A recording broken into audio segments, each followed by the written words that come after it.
You heard in the list of sponsors a lot of people whose name included ranked choice voting. And we have an active movement going on right now in New Hampshire to establish ranked choice voting for the presidential campaigns. And so just make sure everybody understands what this would mean. It would mean you go into the ballot box at the primary and you would say, I'm for so-and-so first, maybe people here might say Yang first, and I'm for so-and-so second, and I'm for so-and-so third. And then if your first choice doesn't happen to get more than 15% of the vote, which is the cutoff to get delegates in New Hampshire, then your second choice would be counted. And if your second choice doesn't get that vote, then your third choice would be counted. And the process, of course, would therefore give us candidates that most Democrats actually are behind, as opposed to giving us a list of candidates, each who gets 10, 20, 30, 40% of the vote. So you've announced your support for this idea. And I wonder if you could explain to us why you think that helps our democracy to have something like ranked choice in the system. Yeah, I'm a huge fan of ranked choice voting. And if you, oh good. I'm for other things you like too. So, I mean, right now our process is, it's like this first past the post system. It ends up squelching diversity of perspectives. And what happens, and you'll hear this every cycle, where it's like, don't waste your vote, don't waste your vote. And so maybe you like this person, but that person might not have like a 51% chance of winning, and so people are like, oh, like, don't do it, don't do it.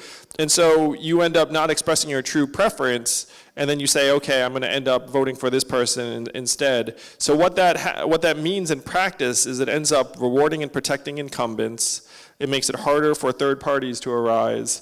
And in the extremes, it can even completely change the result from something that the majority of voters intended. Let's say, for example, Donald Trump in the last cycle, where there was a whole slew of Republicans, and he might have been the last choice of a lot of people who went to other candidates.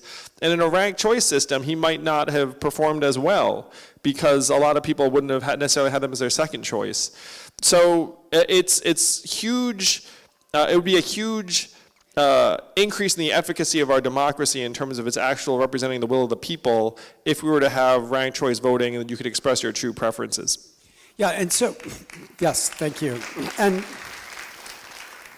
you can feel the dynamic in this race in particular. So take the issue that you champion, UBI, which again is an issue that America has got to think about. I think it's a really important idea that we need more people to talk about. And if you're in a race where ranked choice voting was going to determine who the winner of the election was, other candidates would be eager to engage on the question of UBI, because they would know, even if they're not going to get first choice vote from Andrew Yang supporters, maybe they'll get the second choice or the third choice.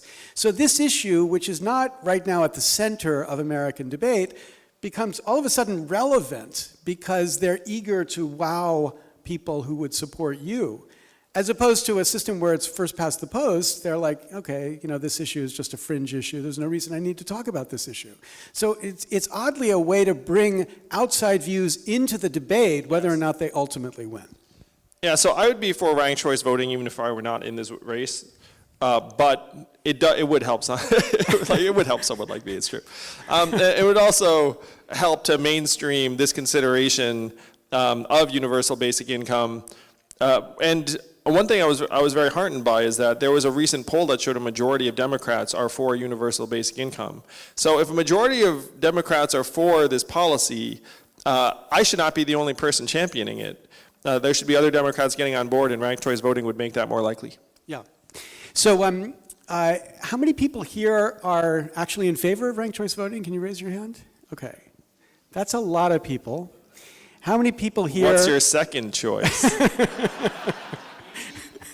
How many people here have reached out to the incredible New Hampshire legislature to tell them you're in favor of ranked choice voting? Please, at least 5 people's hands go. Okay, great.